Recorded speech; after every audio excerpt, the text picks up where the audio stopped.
Vous écoutez le Single Cast, l'émission qui parle de rhum sans gueule de bois.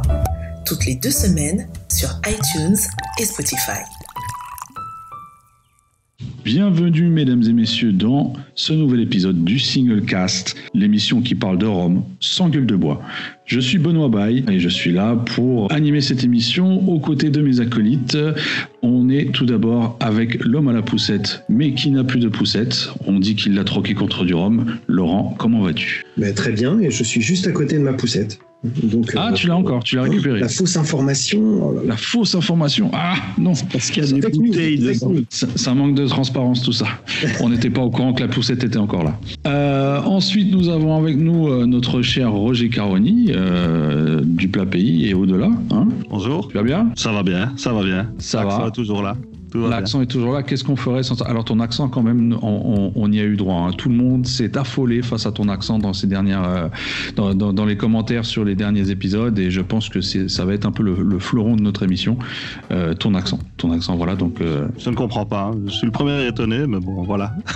c'est le côté exotique, je pense. Ça doit être ça. L'exotisme dans cette histoire qui fait que ça plaît à tout le monde.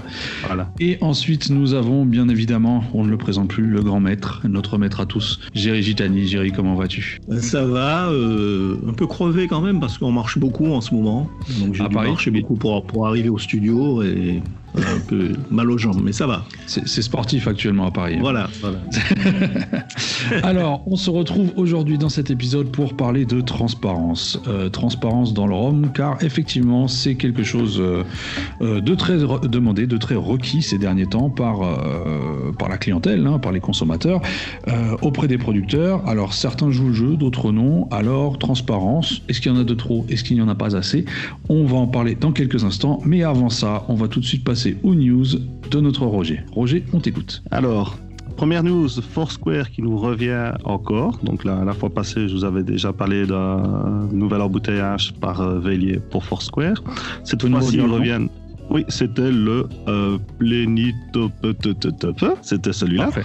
Exactement. Et ici, c'est une nouvelle itération des Exceptional Casques. Je pense qu'ils sont à la 5 ou la 6. Et ça s'appellera Nobiliari. Donc voilà, c'est un ex-bourbon de 14 ans et ça titrera en gros 62%.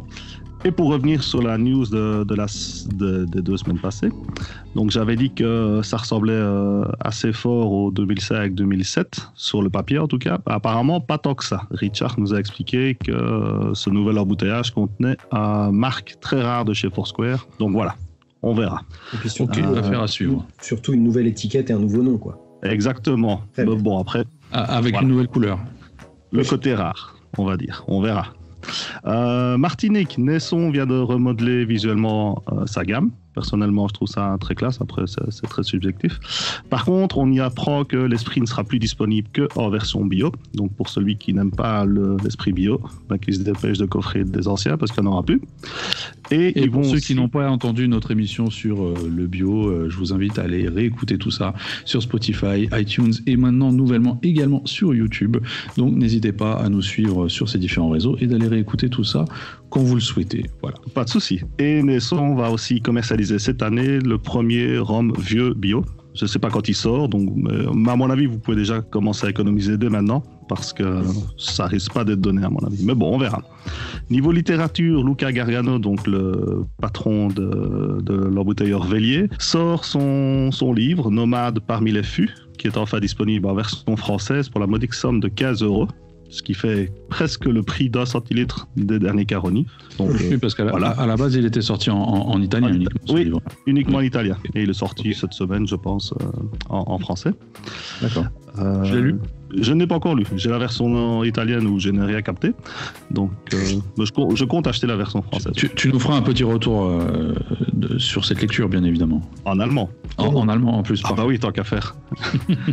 Alors, du côté de chez Demerara Distillers, donc en Guyane anglaise, 4 nouveaux assemblages arrivent avec des marques différents. Donc, des marques, il s'agit de recettes d'assemblage, de techniques de distillation et d'alambic. Et donc, le tout arrive là, maintenant, pour le moment. C'est assez jeune, c'est en 2008 et en 2010. Et les tarifs sont, par contre, un petit peu plus élevés que d'habitude. On parle quand même de 190 €. Et donc, nous avons droit à des ports mourants Uitvlucht, des Diamond and More, des ports mourants Uitvlucht et des Diamond ports mourants. Donc, pour tous les gens qui ne savent pas ce que c'est des noms d'alambic en fait. Beaucoup de ports mourants, quand même. Beaucoup de ports mourants, à mon avis, ils ont pensé à moi. Niveau confrérie du rhum, donc on nous a annoncé que la prochaine cuvée se ferait en partenariat avec le Rhum Toucan.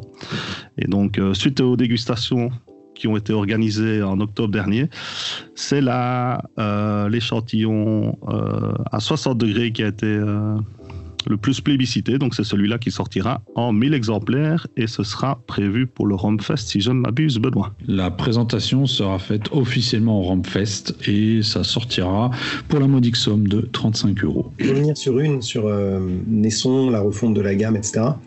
Je suis assez d'accord avec toi, assez classe les bouteilles, plutôt jolies comme changement. Ouais.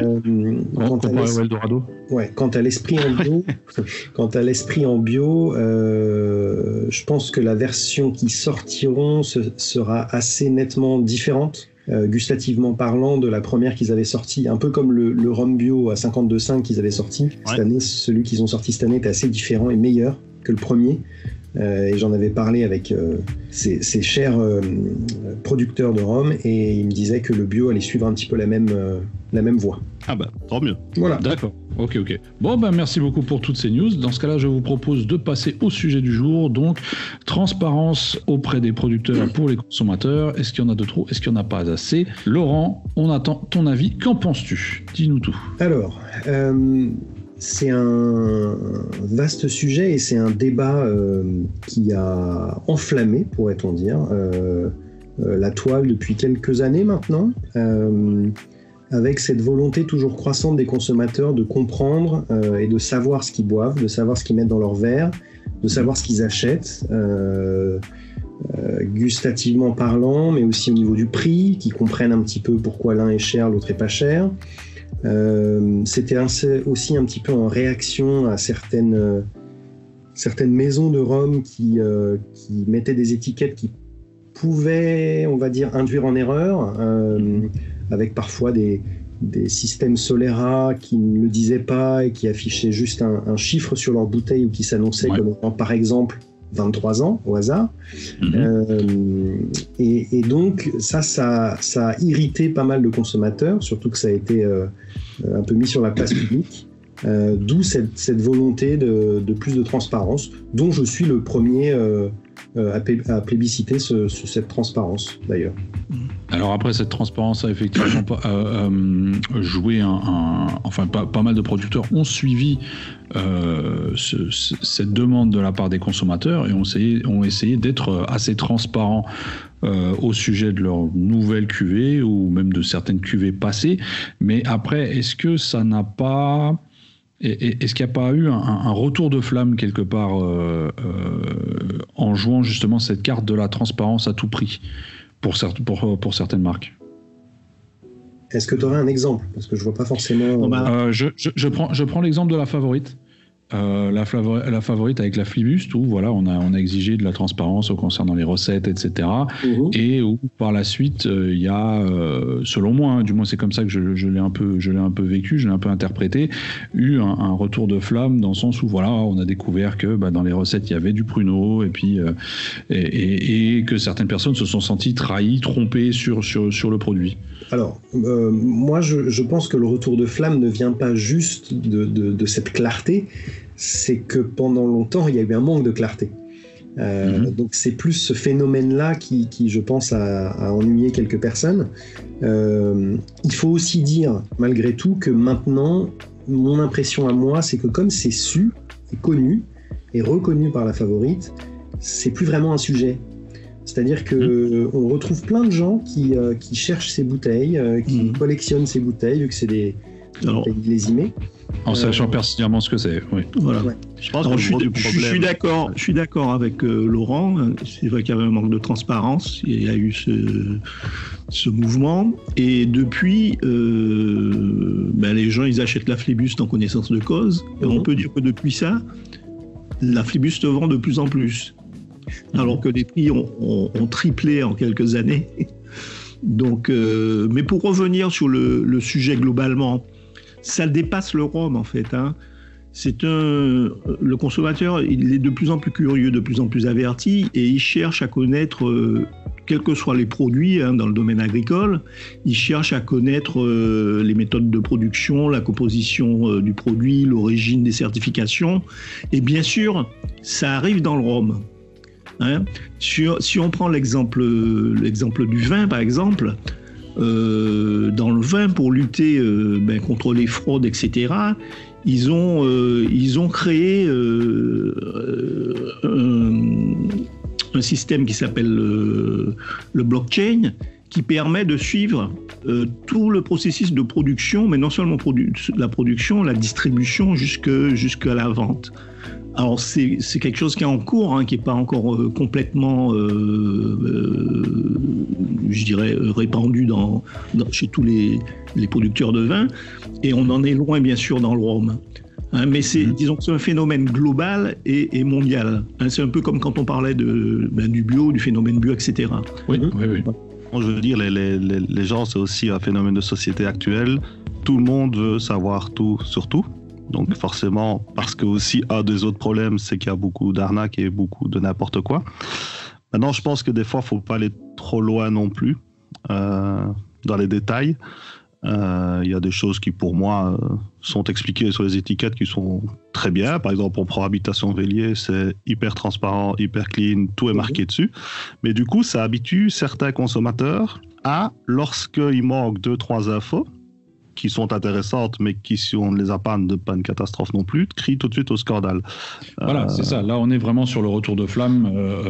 Et là, ça devient un peu plus pervers, parce que des fois, surtout dans le monde des embouteilleurs indépendants, on va dire, on achète un fût, je sais pas moi, Hamden, par exemple, chez Scheer. On reçoit le fût, on goûte, il est super bon, on est super content, on fait une belle bouteille, une belle étiquette, on la met en vente. Et puis vient la question... Le millésime, bah oui, voilà, c'est 1993, je tape dans le tas. Le marque. Alors le gars, il regarde le marque qui est marqué sur le fût, qui vient de chez Scheer. Scheer a écrit un marque propre à lui pour sa nomenclature, qui n'est pas reconnu comme étant un marque officielle d'Hamden, par exemple. Hamden, ouais. Et là, ça discute, et ça discute, et ça discute. Et au final, il y a un bad buzz qui se crée sur un rhum qui est peut-être excellent, parce que personne n'en a encore goûté à ce moment-là. Mais ça crée directement des problèmes, des questionnements. Et des fois, avec toute la bonne foi qu'on a, on n'a pas toujours l'info non plus de ce qui s'est passé chez Hamden en 93 et ce que Scheer a fait comme traçabilité. Ouais. Alors effectivement, dans certains cas, les marques, donc comme on expliquait tantôt chez Demerara, peuvent être importants parce que le profil aromatique est différent d'un marque à l'autre. Chez Hamden, ça reste Hamden, mais effectivement, il y a des différences quand même marquées. Donc ça peut être important. Mais pendant des années, on n'a jamais su le nom de la distillerie ou même le marque. Et il y a quand même des embouteillages mythiques qui ont quand même réussi à passer. Donc je me dis que des fois, la transparence, c'est important, mais il ne faut pas aller trop loin non plus. Et il ne faut pas crier au scandale dès qu'il manque une info. Oui. Enfin, ça, c'est mon ressenti. Oui, mais là, tu abordes déjà un sujet pointu pour les connaisseurs. Mais sans en arriver jusque-là, il y a quand même des indications de base qui n'apparaissaient pas.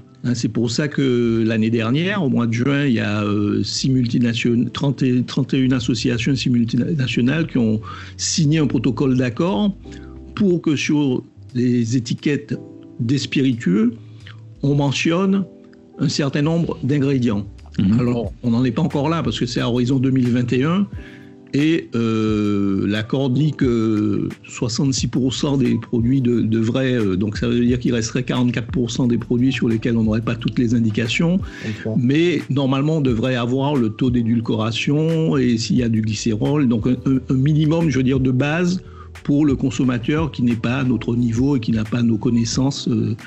Encore faut-il qu'ils comprennent ce qui se passe avec la glycérol, la vanille et toutes ces choses-là. Alors, oui, bien sûr, mais déjà de savoir que les 20 grammes de sucre sont respectés maximum, des choses comme ça, ils auront ces indications, ce qui n'est pas le cas aujourd'hui. Deux petites choses. Très rapidement, Jerry, 66% et 44%, ça fait plus de 100%. Voilà, il fallait que tu le fasses. C'est couvert. Il fallait qu'on en parle. Et sinon, mon avis à moi, je suis pas tout à fait d'accord avec Roger, dans le sens où, pour moi, il peut pas y en avoir trop. Je dis pas que le problème c'est qu'il y en a trop. Le problème c'est que les gens râlent s'il n'y en a pas assez. Non mais ça dépend du type d'information. Moi qu'on me dise qu'il y a 70% de part des anges, très franchement, personnellement j'en ai rien à faire de la part des anges. Surtout qu'au final c'est pas une info légale. Mais qu'on me dise qu'il est passé tant d'années de vieillissement dans tel type de fût, ça c'est intéressant. Ou qu'il y ait tant de grammes de sucre rajoutés, c'est intéressant à savoir. Est-ce que les gens ne passent pas finalement à côté de quelque chose, à côté du plus important finalement, le goût, c'est-à-dire qu'on juge un produit avant même des fois de l'avoir goûté ou d'avoir eu l'occasion de le goûter. Et on va crier au scandale, effectivement, comme disait Roger, avant même d'avoir pu goûter le produit, sans vraiment savoir s'il est bon ou pas, alors qu'au final, c'est ça qui devrait être important, je pense, avant tout. Clairement, ici, j'ai un petit exemple. Donc, je suis avec le nouveau Hamden Grid House, qui est excellent d'ailleurs et qui marche pas trop mal, je pense. Si on regarde la bouteille, Hamden, All Pure Single Jamaican Rum, et voilà, c'est tout. Donc, oui, il y a les degrés, forcément, les centilitres. Mais ça ne nous explique pas ni l'âge, ni la composition des différentes marques qui sont utilisées pour le blend. Quand on pose les questions, on a souvent deux réponses qui ne sont pas toujours les mêmes. Mais ça ne choque personne, par exemple. Des fois, c'est un peu spécial. Ça ne choque personne pourquoi ? Ça ne choque personne parce que c'est Vélier et parce que c'est Vélier officiel, je pense. Voilà, c'est ça.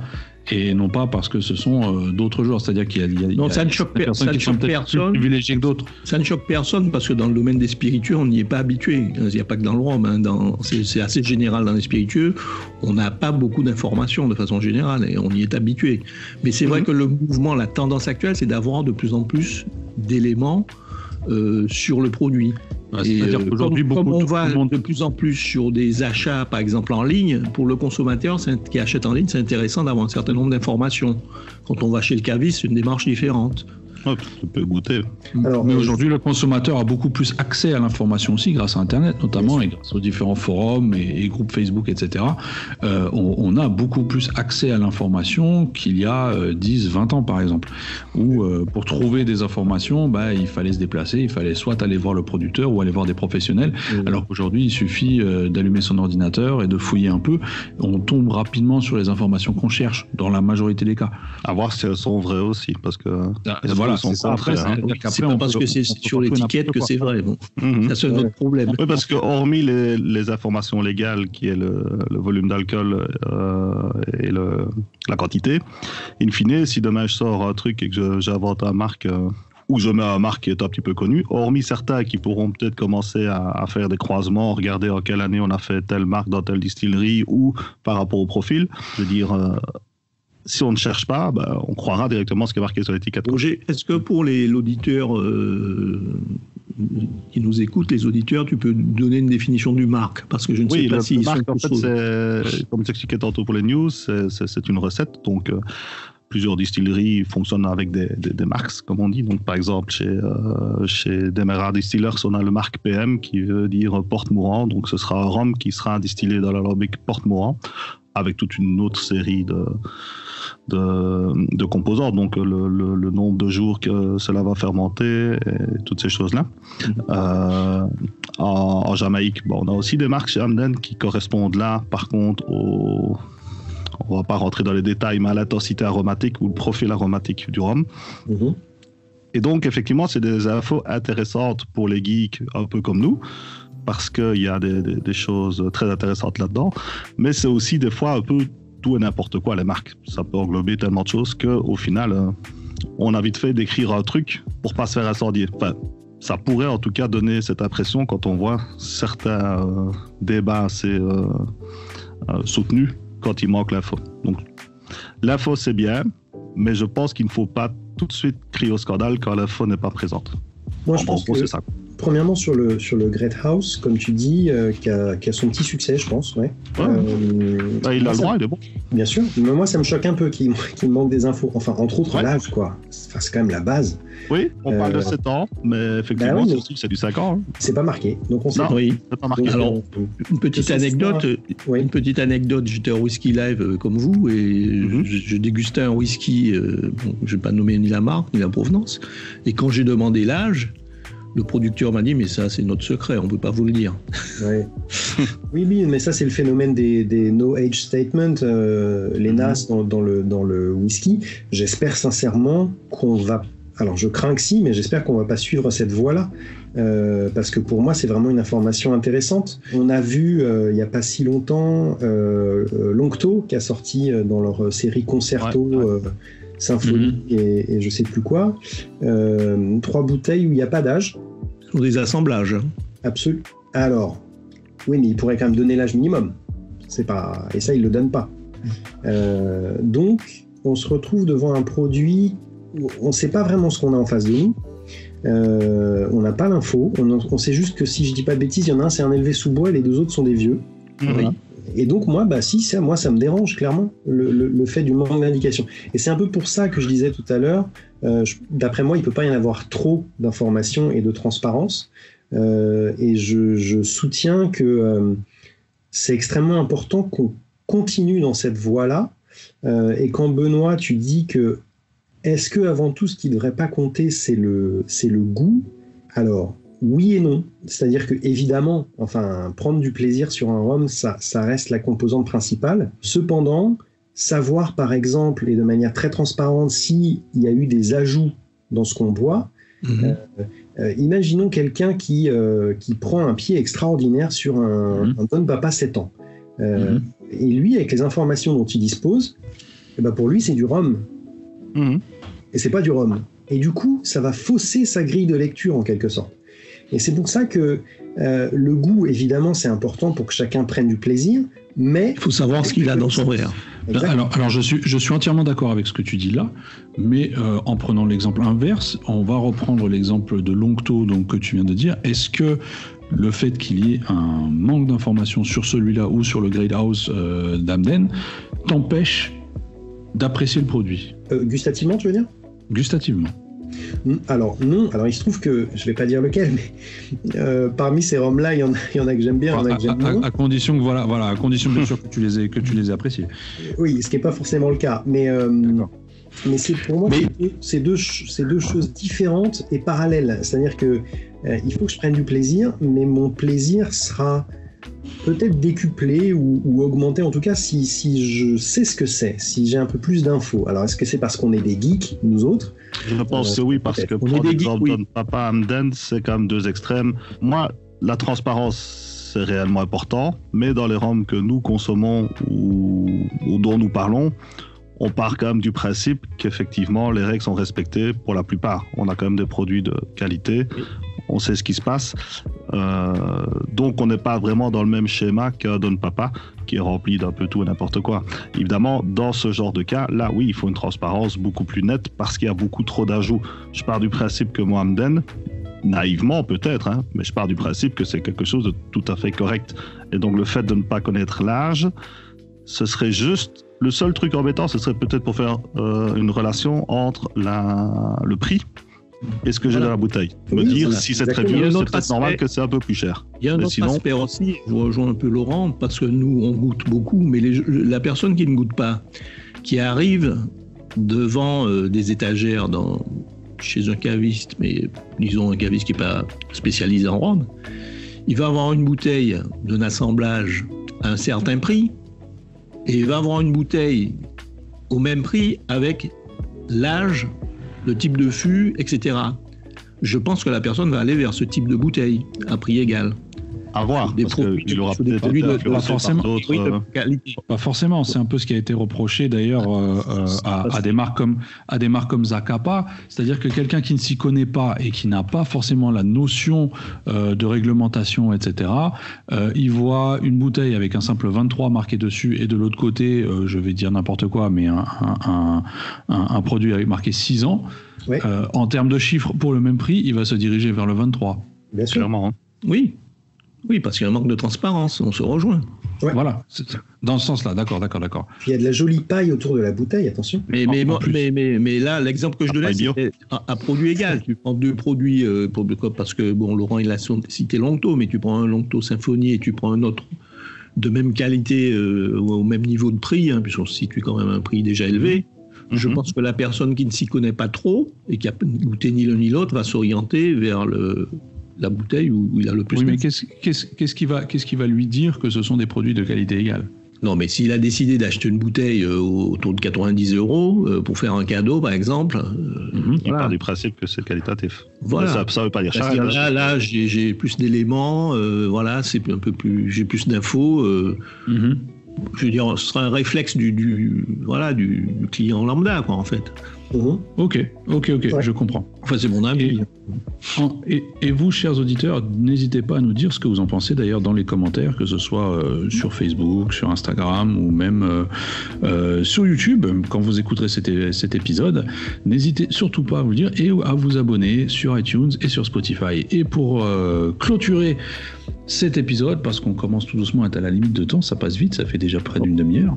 Juste avant, je voulais juste donner une petite... Il y a alors, je ne sais pas si vous êtes au courant, mais bon, il y a des petites tentatives qui sont faites par on va dire, des privés. Moi, je pense que c'est aux institutions de faire ça. Oui. Mais il y a eu, par exemple, un importateur qui a voulu faire une charte qu'il appelle la charte Pure Rhum, qui sont labellisés où les rhums contenant des additifs sont exclus du label, que le taux de sucre ajouté doit respecter les 20 grammes, que les rhums labellisés s'engagent à communiquer l'âge minimum, etc. Mais ça reste une initiative privée, c'est l'explorateur du goût. Bon, on n'en entend pas parler d'ailleurs, je ne sais pas si vous aviez suivi cette tentative. Voilà, il y a des petites tentatives comme ça, mais moi je pense que c'est aux producteurs de prendre ça en main, en fait. À moins que le distributeur souhaite prendre le risque éventuellement de refuser des produits si il n'a pas toutes les informations indiquées sur la bouteille. Ça, bien sûr, c'est comme tu dis, ce sont des initiatives privées, ce n'est rien de global. Si on veut. Enfin, il faut savoir, dernière petite info, puisqu'on est là-dedans, il faut savoir quand même que sur les 2 dernières années, il y a eu 161 produits contrôlés par la DGCCRF, donc qui est l'organisme qui gère la contrefaçon en France. En France, et la fraude. Et il y avait quand même 44% des produits qui étaient non conformes. Alors souvent des produits qui viennent effectivement d'Amérique centrale ou d'Amérique du Sud. C'est là-dessus qu'on va clôturer cette émission. Mais avant ça, on a une nouvelle rubrique qu'on tenait à vous présenter, que Laurent va nous présenter, qui est le petit conseil dégustation. Alors Laurent, tu avais inventé un jingle pour Roger. Je vais proposer à Roger de faire un petit jingle pour Laurent. J'allais le faire rapidement. Ah, tu en avais un tout prêt déjà? Non, j'allais précisément demander si quelqu'un pouvait me faire un jingle à la bouche. Ah bah Roger, alors, on va essayer avec l'accent. Alors attention, ça ressemble pas à grand chose, mais bon. La minute conseil de Laurent. Voilà, c'est très mauvais. Il fallait pas me demander. J'avais pas osé les paroles, moi, je te remercie. Alors ce soir est pour le premier conseil, quelque chose d'assez global et qui rejoint un petit peu le sujet de cette émission. Je pense que quand on débute dans le rhum, quand on connaît pas forcément énormément de choses, il va être très important de se former, de se construire une sorte de grille de lecture pour avoir un peu des repères. Et pour ce faire, premièrement, il faut être curieux et intéressé, et toujours garder un petit peu cette curiosité.